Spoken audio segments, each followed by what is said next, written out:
Hello, this is Roy Lilley, and here's my week in 3 minutes. It's so complicated this week that look, I've had to make some notes on the top of the Evening Standard newspaper so I don't forget anything. I've only got 3 minutes, I better get on. Right, here we go.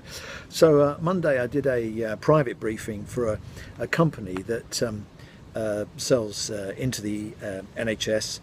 They're a big organisation and they are really interested to know how Brexit's going to affect the health service and what they can do to work more closely with the health service, and that was interesting, and it kind of rolled into what I did later in the week. But of course the next day the Jim Reaper's letter hit everybody, and he's pointing out that we're going to be having in deficit of about 500 million this year, and he's trying to slim that down to 250, and he's looking at back office reductions in costs, greater efficiencies of course, and something I'm very nervous about, and that's some kind of a cap on staff costs, which does worry me. But it kind of fed into the company I was briefing earlier in the week, because without the innovation from the private sector helping us with new ideas, frankly we're not going to get anywhere near the step change that we need.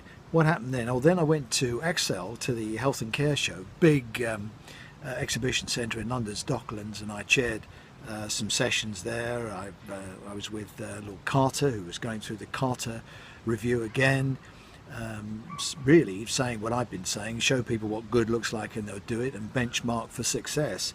Who else then? There was Sir Sam Etherington telling us about his fantastic GP practice in the East End of London. It looks more like a garden centre and a cake shop than it does a GP practice. If you get a chance, you need to go and see it. Sir Andrew Cash was there with his team talking about his Vanguard programme up in Sheffield, which was really good.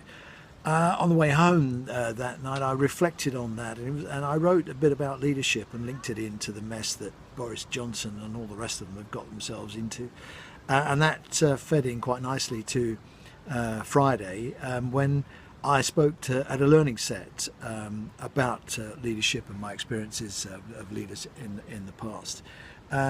So I guess really this week my theme is leadership. We haven't seen much political leadership, that's for sure, and the key role that it takes and plays. Excuse me, you're going to hear a big aeroplane going over in a minute.